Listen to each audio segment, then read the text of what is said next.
고린도후서 4장 16절부터 18절까지 함께 보시겠습니다. 고린도후서 4장 16절부터 18절까지입니다. 그러므로 우리가 낙심하지 아니하노니 겉사람은 후패하나 우리의 속은 날로 새롭도다. 우리의 잠시 받는 환난에 경한 것이 지극히 크고 영원한 영광에 중한 것을 우리에게 이루게 함이니 우리의 돌아보는 것은 보이는 것이 아니요 보이지 않는 것이니 보이는 것은 잠깐이요 보이지 않는 것은 영원함이니라. 아멘입니다. 환난 속에 이루어지는 속사람, 여러분들이 지금 여러 가지 환난을 당할 수도 있습니다. 예수를 믿으면서 예기치 않는 환난을 당할 수도 있습니다. 처음에 아마 예수를 믿을 때는 상당히 기쁘고 모든 문제가 긍정적으로 보이고 일이 잘 풀려나갔을 것입니다. 그런데 어느 정도 믿음을 가지고 믿음 생활을 하다 보면 자꾸 문제가 생기고 참 힘든 일들이 날로 생깁니다. 그래서 철없는 아이들은 우리가 왜 그렇게 예수를 열심히 믿었는데 이렇게 점점 환난을 당하느냐, 고난을 받느냐, 그런 얘기들을 많이 하죠. 그러나 이제 오랜 믿음을 쌓으신 분들은, 이제 욥기를 공부하신 분들은 우리가 축복을 받았으니 또 우리가 고난도 받지 않겠느냐, 이러한 믿음의 간증이 생기기도 하고요. 또 로마서 8장 28절에 하나님을 사랑하는 자들에겐 모든 것이 합력해서 선을 이룬다는 그러한 철학을 깨닫게 됩니다.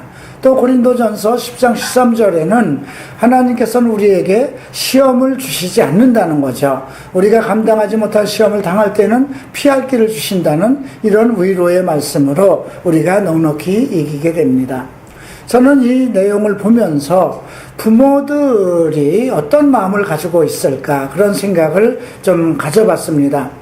부모들의 모든 소망, 환난, 고난, 이것은 그 참는 목적이 자녀를 위한 것입니다. 오늘 이 글을 읽으면서 바울의 마음속에서 자기들의 다음 세대, 이제 복음의 차세대를 이어갈 자기 제자의 시대를 바라보면서 정말 자기네들이 당하는 그 고난을 그 제자들이 어떻게 같이 이어받을 것인가, 이런 문제를 살펴볼 수 있었습니다. 부모들은 어떠한 고난과 아픔과 잠 못 자고 많은 슬픔과 고난이 있어도 자녀들의 입에 정말 밥 한 술 들어가는 걸로 보면 그걸로 정말 감사하고 행복해야겠죠. 정말 자기네들은 잠을 못 자고 정말 견딜 수 없는 그 어려움 속에서도 자녀들이 평안한 잠을 자는 것을 보면 정말 마음의 위로와 평안을 느끼겠죠. 아마 그러한 심정에서 바울이 이 4장을 쓰지 아니했나, 그런 생각이 듭니다. 먼저 4장에서는 우리에게 전달되는 메시지 중에 가장 큰 것은 우리가 다음 세대 사역자들, 바울 세대와 함께 바울의 제자들, 그 복음의 시대를 이끌고 나갈 그 제자들에 대해서 권면하는 그러한 말씀이라고 생각이 됩니다. 그래서 이 4장은 크게 세 단락으로 나누어져 있는데요. 첫 번째는 새 일꾼으로 부르신, 이것은 이미 3장에서 언급된 것입니다. 고린도후서 3장 6절에는 저가 또 우리로 새 언약의 일꾼 되기에 만족해 하셨으니 의문으로 하지 아니하고 오직 영으로 함이니 의문은 죽이는 것이요 영은 살리는 것이다.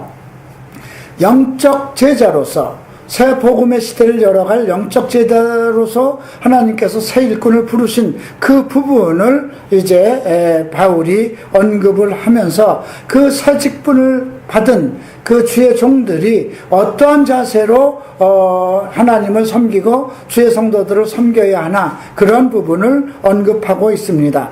그래서 큰 두 번째 단락에는 이제 우리에게 정말 질그릇과 같은 아무 정말 쓸모가 없는 정말 겉은 별 볼 일 없고 가지고 있는 아무 재능과 능력이 없는 우리 안에 하나님의 큰 보배를 담아 그래서 우리에게 정말 감당할 수 없는 능력을 통해서 복음의 일꾼이 되게 하셨다는 그런 부분이 언급되어 있습니다. 그리고 마지막에는 이제 우리가 눈에 보이는 세계를 향해서 살 것이 아니라 눈에 보이지 않는 영광의 세계를 향해서 살아갈 것을 언급하고 있습니다. 자, 이제 우리가 1절을 보시겠습니다.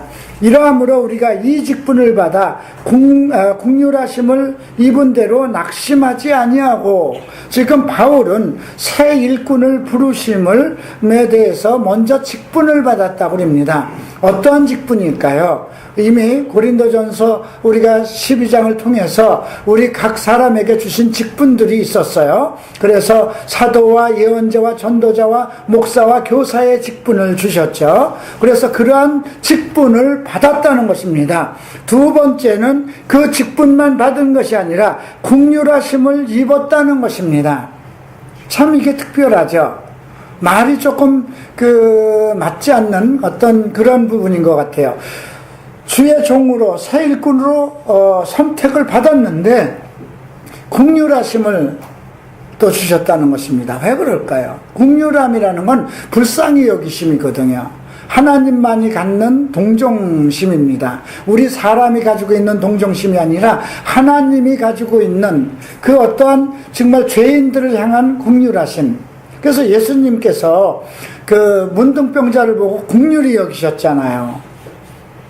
우리 보편적인 사람을 향해서 그 국률함을 갖지 않고 예수님은 특별히 정말 그 죄 속에 빠져 있고 악한 귀신에게 눌려 있고 또 문둥병과 같은 그러한 인간이 감당할 수 없는 원초적인 질병에 사로잡힌 사람들, 그들을 국률이 여기셨단 말이죠. 그러니까 그러한 국률이라는 것은 우리 인간이 보편적으로 가질 수 없는 자비함이라고 그럴까요? 그래서 하나님께서는 우리에게 그 어떤 사역자로서, 복음의 사역자로서 택하셨지만 그 직함을 우리에게 주시고 하나님의 국률함을 주셨다는 것, 이것이 전제되고 있습니다. 그래서 우리가 사역자 되는 사람들이, 하나님의 복음을 맡은 사람들에게 가장 중요한 것은 무엇이냐면 국률한 마음, 하나님의 국률한 마음을 가져야 된다는 것입니다. 이 국률한 마음을 상실하면 어떻게 될까요? 교만해지죠. 내가 나된 것은 나의 능력이 아니라 하나님이 나를 선택하시고 나를 국률이 여기셨기 때문에 그 어떠한 어려움과 고난과 아픔도 견딜 수 있고 또 어떠한 일도 감당할 수 있는 그런 능력을 받은 것이거든요. 그래서 이런 부분을 우리가 좀 살펴보도록 하겠습니다. 국률이라는 그 단어는 원래 이스라엘 민족, 하나님이 택한 백성, 언약한 백성에게 주신 그 사랑의 표본입니다. 그 백성을 국률이 여기신 겁니다. 예. 우리가 이건 좀 인간적인, 세상적인 그 관점과는 좀 다릅니다. 자기 자녀를 국률이 여기는 법은 없죠. 그죠? 자기가 자녀를 국률이 여기는 사랑을 합니다. 그죠? 내 자녀를 사랑이 여기지만 국률이 여기는 부모는 없습니다. 그런데 내 자녀가 감당할 수 없는 죄 속에 빠져 있다면 어떻게 생각할까요? 예, 국률하겠죠. 감당할 수 없겠죠. 똑같은 겁니다. 우리는 내 자녀가 평안하고 자녀로서의 어떤 부모가 해준 모든 것을 받고 잘 살아가기 때문에 그냥 자녀를 사랑하고 싶은 마음만 가지고 있습니다. 그런데 그 자녀가 자기도 감당할 수 없는 어떤 죄악 속에 빠져서 그렇게 고통의 삶을 산다면 그 마음 속에 얼마나 애통하는 마음이 있겠습니까? 그러니까 그 긍휼한 마음이라는 건 애통하는 마음과 사랑하는 마음과 자비의 마음과 이것이 다 복합되어 있는 것입니다. 그래서 우리가 이것을 받았다고 바울은 얘기합니다. 우리가 가나의 사도로서 복음을 전할 그러한 사역자로서 직분을 받았지만은 긍휼하심도 받았다는 것입니다. 자, 그래서 이제 이러한 직분을 받고 이러한 국률하심을 입은 그 사역자들이 어떻게 해야 될 것인가, 이 부분을 우리가 이제 살펴볼 것인데요. 제일 먼저 이제 우리가 2절을 보겠습니다. 이에 숨은 부끄러움의 일을 버리고, 제일 먼저 해야 될 것은 무엇일까요? 숨은 부끄러운 일을 버린다는 것. 저에게는 숨어있는 부끄러운 일이 왜 없겠습니까? 각 사람마다 비밀스러운 부끄러운 일이 있습니다. 그래서 우리가 옷을 입도록 허락하신 것입니다. 에덴 동산에서는 옷을 입지 않고 살았잖아요. 가릴 것이 없기 때문에 그렇습니다. 그런데 이제 우리 아담의 죄로 말미암아 그 죄에 후손된 우리는 어쩔 수 없이 옷을 입고 살아야 된다는 것이죠. 그래서 우리는 어떤 죄의 옷을 벗어버리고, 바울은 항상 의의 옷을 입으라고 그럽니다. 죄의 옷이라는 건 무엇일까요? 죄성대로 살아가는 것입니다. 의의 옷이라는 건 무엇일까요? 그리스도의 말씀대로 살아가는 것입니다. 그래서 숨은 부끄러움의 일을 벗어버리고, 이걸 버려야 된다는 것이죠. 또 계율 가운데 행하지 아니하며, 계율이라는 건 무엇일까요? 간교한 행동입니다. 남을 넘어뜨리기 위한 묘한 아주 간교함입니다. 여러분, 우리는 5월 29일부터 31일까지 이제 우리가 어떤 저들의 저러한 더러운 어떤 축제에 휘말리지 말고, 우리 크리스찬들은 크리스찬대로 살아갈 수 있는 거룩한 축제를 만들어 나갑시다 하는 그러한 제안으로서 홀리 페스티벌을 3일간 했습니다. 이 작은 교회가 그렇게 엄청난 일을 해나갈 수 있을 것인가? 다른 교회들은 아마 정말 갈보리 채플이 이온화 목사가 좀 교만한 것 아니냐 이렇게 얘기할 수도 있겠지만, 저는 그것은 한국교회에 주는 메시지로 전달한 것입니다. 그런데 이제 갑자기 그 퀴어 축제라는 동성애자들의 어떤 축제가 6월 7일부터 신촌에서 있었죠. 아마 거기에 와본 사람들, 아마 인터넷상이나 방송으로 본 사람들은 정말 이런 일이 우리나라에서, 그것도 대학가에서 이루어진다는 것은 정말 있을 수도 없을 것이다 할 정도로 애통할 것입니다. 집안에서도 입고 다닐 수 없는 팬티들, 집안에서도 입고 다닐 수도 없는 거예요. 부부 생활 속에서도 그렇게 입으면 예의가 안 되는 거예요. 그런 복장으로 정말 맨살이 다 보이고 모든 속이 다 들여다 보이는 것을 입고, 동성애자들이, 동성애는 사랑은 혐오보다 강하다는 그런 캐치프레이즈를 걸고 거리를 활보했습니다. 신촌 일대 외곽을 정말 그 카퍼레이드, 정말 이것은 외국에서나 볼 수 있는, 소돔성에서나 볼 수 있는 그런 행진들이 기독교 대학이 제일 먼저 세워진 그러한 곳에서 활보하고 있었다는 것입니다. 저는 그 대회가 15회가 진행되는 동안 그들의 행진에 대해서 알고 있었던 거라 저는 가볼 생각도 없고 가볼 마음도 없었습니다.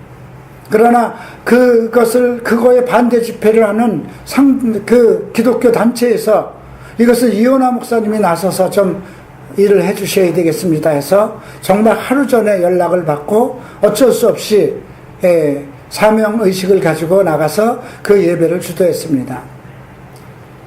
나중에 그 집회가 끝난 후에 모든 언론에서는 홀리라이프에서 이온화 목사가 그들과 맞불 집회를 해서 결국 그들의 집회를 망쳤다, 그런 대항을 했다, 그런 쪽으로 언론 보도가 나갔습니다. 근데 그건 그럴 수 있어요.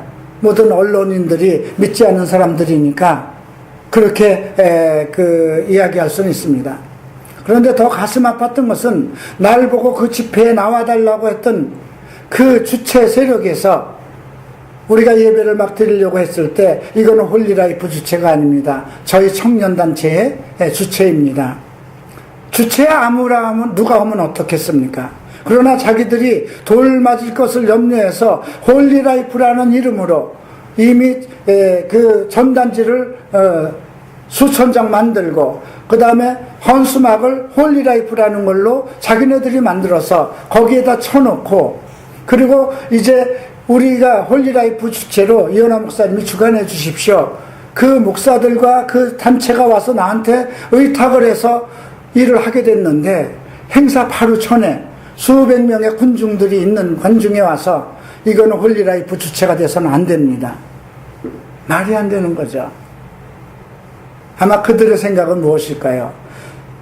저들이 이혼화가 났으면 대적하지 못할 것이니까 나는 내놓고 싶은데, 만약에 모든 공이 이혼화 목사 쪽이나 홀리라이프로 가면 자기네들이 좀 뻘쭘해지지 않을까, 그런 생각이었지 않았나, 그런 생각을 했습니다. 참으로 있을 수 없는 일이죠. 이런 일들이 우리 기독교 안에서 왜 일어날까요? 있어서는 안 될 일이잖아요. 그죠? 그것이 바로 시기와 질투에 해당되는 것입니다.